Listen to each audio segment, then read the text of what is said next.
Trump's DHS, and I think in some ways I'm happy that the tariff discussion is going to have subsided for like, I don't know, a day or two, because there's so many other more egregious reasons to absolutely despise everything that this administration is doing, and particularly the dirty war of disappearing legal humans, people who have status, people who are checking in with immigration officials, people who are fleeing for their lives, people who have families, people who have done nothing wrong, literally nothing wrong. They're not even here undocumented. They are going through the system.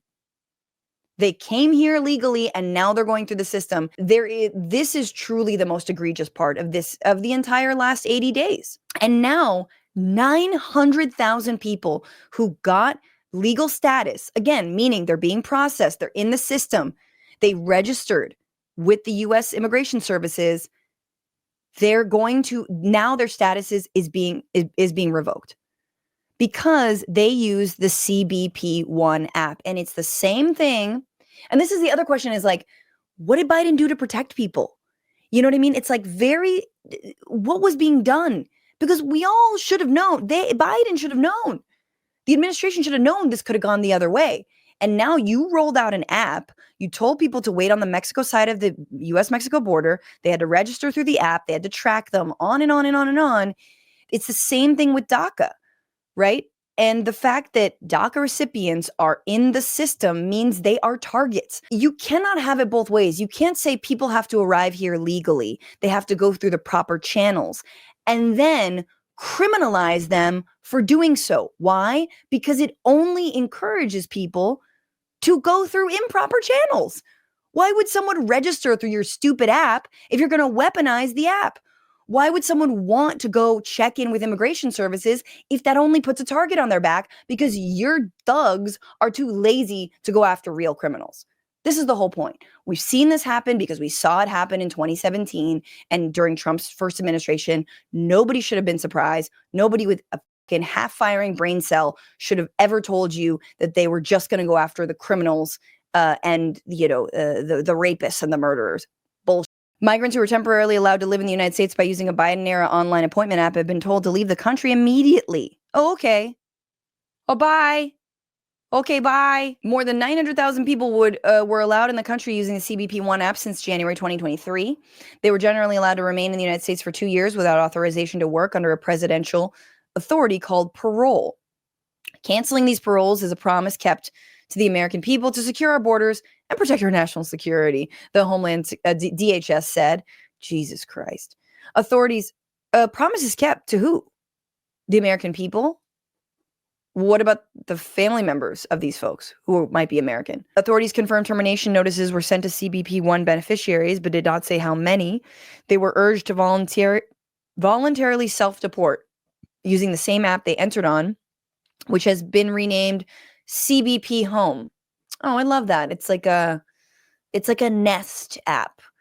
It's like a smart house. It's like something for your like smart heating and cooling system. But, it's for ICE. It's time for you to abandon the United States, the Department of Homeland Security wrote to a Honduran family that entered the U.S. at the end of last year. Oh, it's time for you to abandon the United States.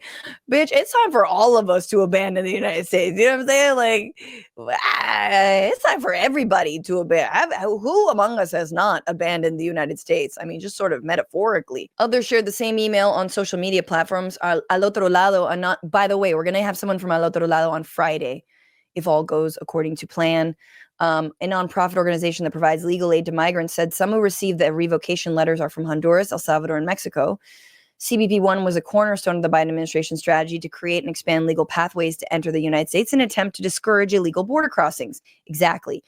When you create pathways, it cuts down on illegal border crossings. That's what happens. People can be tracked. People can be assessed if they are a threat. Their claims could be heard, potentially. Biden did some awful stuff. And many immigrant rights organizations had massive critiques of CBP One. It crashed all the time. It made people wait for months and months and months and months. It very dehumanizing. So I'm not a proponent necessarily of CBP One, but did it reduce border crossings? Yes, it did.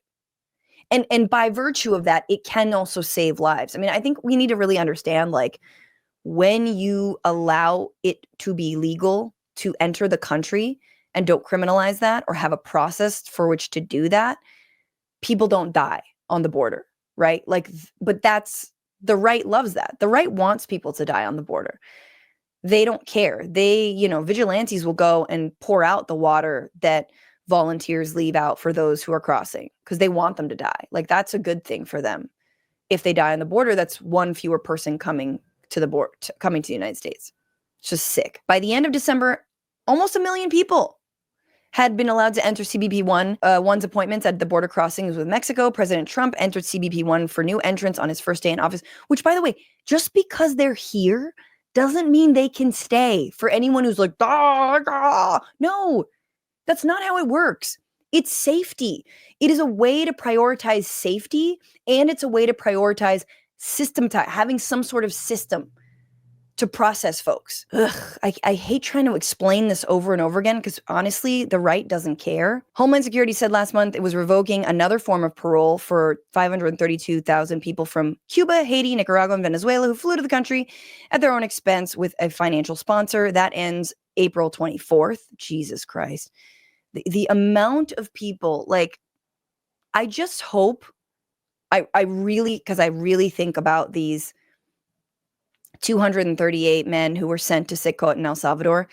And I hope that the outrage, number one, they should be freed, but I really hope that the outrage prevents anyone else from being deported there. Do you know what I mean? Like, we'll see. Like, this administration, they claim they can't get them back. The obviously Supreme Court was like, they don't have to. But you need a habeas corpus. At least I hope nobody else is sent to El Salvador. I'm just going to put that out into the universe. But for sure, people will be rounded up. For sure, they're going to be treated like criminals. For sure, they're going to be ripped away from their families.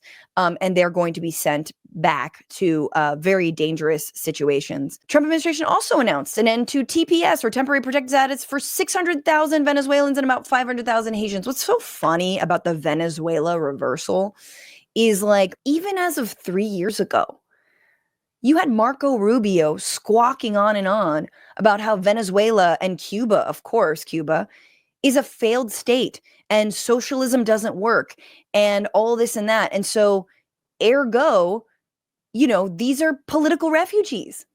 I mean, if Marco Rubio's family were Venezuelan right now, I mean, these are people who are like a generation outside of being in this exact same situation. Because again, if they're fleeing socialism, weren't we all about bringing them into the country?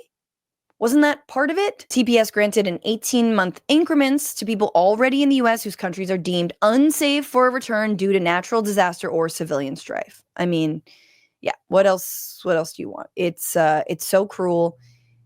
It's so silly. It's so unnecessary. And again, once again, it doesn't mean that folks can stay indefinitely.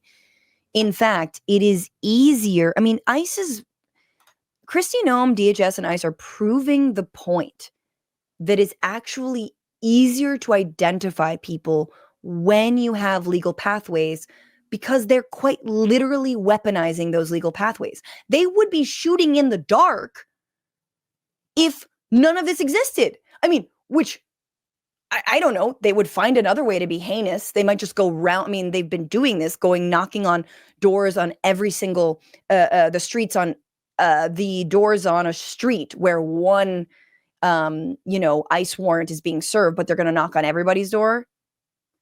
So I'm not saying they wouldn't find other cruel ways to mass sweep immigrants. But, like, do you understand what I'm saying? You're literally using the very apparatus that Biden set up, which is also a testament to the fact that, like, we need protections for people if and when we do this again. Like, we cannot keep flip-flopping and having people's lives hang in the balance.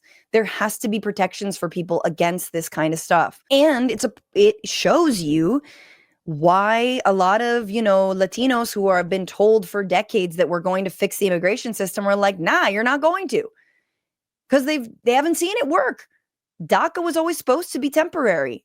What's going on, Frantifa? If you haven't already, Subscribe to this channel right now. Hit that button. And also, you can become a patron and support the show every single week. Get access to bonus episodes and exclusive merchandise. Patreon.com/Bitchuation Room.